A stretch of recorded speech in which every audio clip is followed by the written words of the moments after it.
Hello and welcome back to Mr. Powers Teaches Statistics. We're doing a little intro to statistics, you guys, and we got section 1.1 for Math 11. What we are going to be going over in this video is our section 1.1 in our book, and it's pretty dry. It's mostly some terms, definitions, and we're just going to talk them over, do a few examples. That'll be it. Statistical and critical thinking is our section 1.1, and these are the things we're going to be looking at right here at the top. Pause it, take a look. Here we go. Intro to statistics. Statistical and critical thinking is what we are doing. So here we go. The process involved in conducting a statistical study consists of prepare, analyze, conclude. Let's see here. Okay. Compare, analyze, conclude. All right. Statistical thinking involves critical thinking and the ability to make sense of results. Statistical thinking demands so much more than the ability to execute complicated calculations. But it does include that, for sure. Well, I guess it depends. But anyway, no, it does. Data. What is data? Data is collections of observations. They are collections of observations such as measurements, genders, or survey responses. All right, that's data. So like we get everybody's weight in a classroom. We're collecting data. That's data. Now the statistics is what is that? What do those numbers mean? What does that collection of data mean? What can we glean from that? What inferences can we make? So statistics, the science of planning studies and experiments, obtaining data, and organizing, summarizing, presenting, analyzing, and interpreting those data, and then drawing conclusions based on them. All right? Now, we got these words we're going to use a lot. We got a population. What is a population? The complete collection of all measurements or data that are being considered. Typically, a population is a complete collection of data that we would like to make inferences about. Very often, like we would maybe get data on a bunch of students in a school, and then the population we're trying to make an inference about, or we're trying to say something about the population, would be all the students in the school. Okay? That would be a population. Census versus sample. So a census is the collection of data from every member of a population, which we almost never do because it's just not viable. It's too hard to get data on everybody. But it is not as hard to get a collection of data on a sample, a smaller number of objects to get data on is way easier. So a sub-collection is a sample, a sub-collection of members selected from a population. They're going to be just a little bit, just not all of them. That's it. Okay. So like population could be all the football players in the NFL.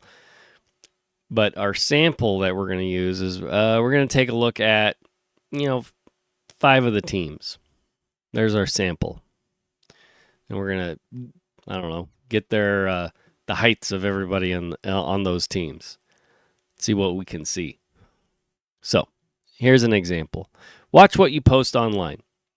In a survey of 410 human resource professionals, 148 of them said that job candidates were disqualified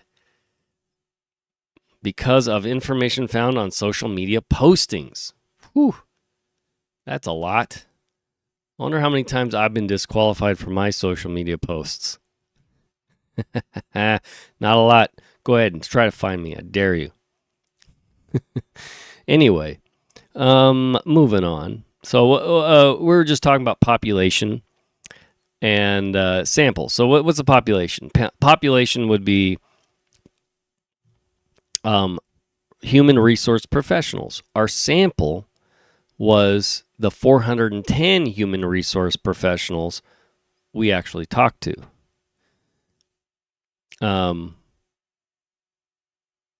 Yeah. So there they are.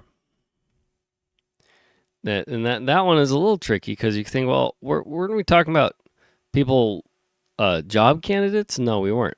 We surveyed human resource professionals. We're talking about them and what they say about candidates. All right. The objective is to use the sample as a basis for drawing a conclusion about the population of all human resource professionals. We talked to 410 of them, got some data from those, and then we're like, all right, now that data, can we extend that to all human resource professionals in some way? So the objective is to use a sample as a basis for drawing a conclusion about the population of all human resource professionals, and methods of statistics are helpful in drawing such conclusions. There we go. So if you guys didn't get the gist of this so far, this one is just, it's an intro. It's a lot of general information, a lot of stuff we're going to dive deeper into in the coming sections. This very much, oh, that was nice. I love it when it does that.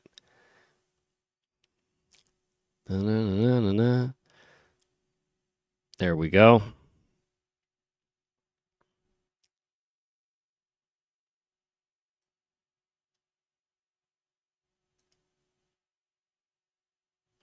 Okay.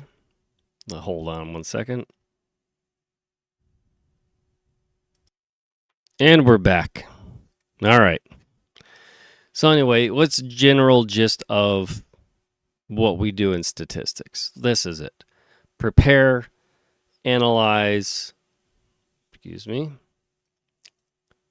prepare, analyze, and conclude. And specifically prepare, we look at context. What do the data represent? What is the goal of the study? We look at the source of the data. Where's this data coming from? Can we trust that source? Are the data from a source with a special interest so that there is pressure to obtain results that are favorable to the source? And sampling method. Were the data collected in a way that is unbiased, or were the data collected in a way that is biased, such as a procedure in which respondents volunteer to participate? We'll go more in detail in a lot of these. So if you don't quite know what we're talking about yet, don't worry. I'll give you an example of the source of data.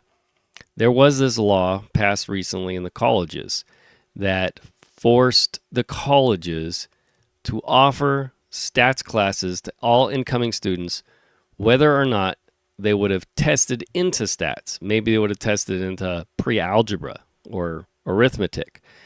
But no, we're going to start everybody in stats. Well, a report came out a year or two after they were forced to do this, and the report said, hey, it's working great. Look how wonderful the students are doing. And the data in this paper was pushed out by the same group who was pushing out the law. That's an example. It's a great example, which I thought was very funny. Like, yeah, sure. I'm sure it's working really good. So, and moving on. Graph the data. So we can graph the data. It helps us look at the data in different ways.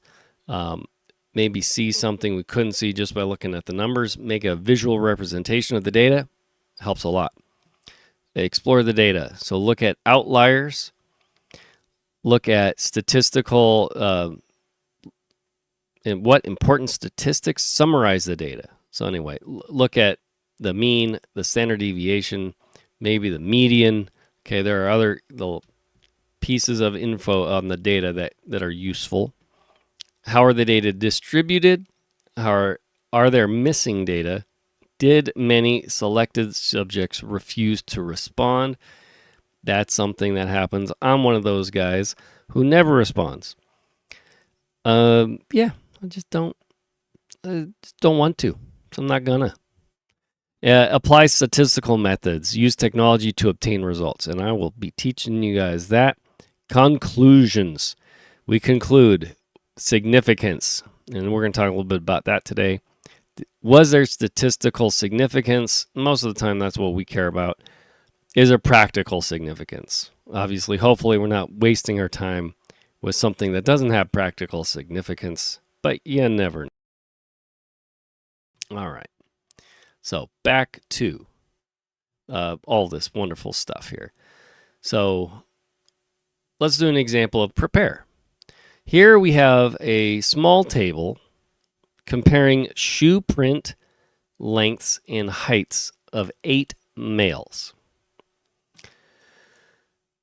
Let's see here. Okay, so in other words, the size of someone's shoe versus that same person's height. Okay, so there's context. The table includes shoe print lengths and heights of 8 males. All right, they're just not numbers. We know what these numbers represent. Forensic scientists measure shoe print lengths at burglary scenes and other crime scenes in order to estimate the height of the criminal. So we could use this data to estimate heights of criminals. The format of the table suggests the following. See if we can keep the whole thing in there.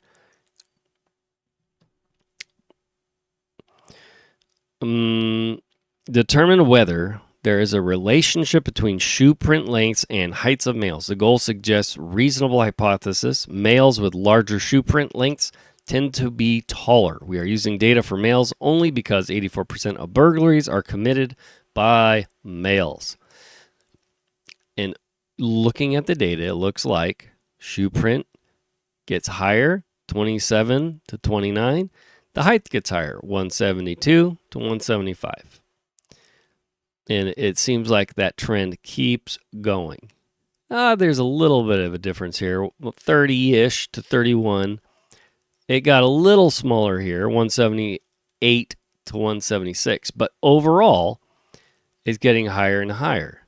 180, 182, 177. Again, that went down a little bit, 193. But the gist of it is, seems like maybe, generally speaking, the larger your shoe, because the shoe sizes are getting larger at the top. The larger the shoe size, the taller you are. Looks like it's pretty likely. Not always, though. Pretty likely. Okay. What's the source of the data? The data in the table are from a data set 9, foot in height in Appendix B, where the source is identified. The source certainly appears to be reputable. Okay, that's good. Reputable sources are nice. Sampling method, the individuals were randomly selected, so sampling method appears to be sound. The more random, the better. And we'll go into that more, but the more random, the better. We love random. Voluntary response sample. So we're going to take a look at this in the next video for section 1.1, just because I don't want to make a really long video. So see you soon.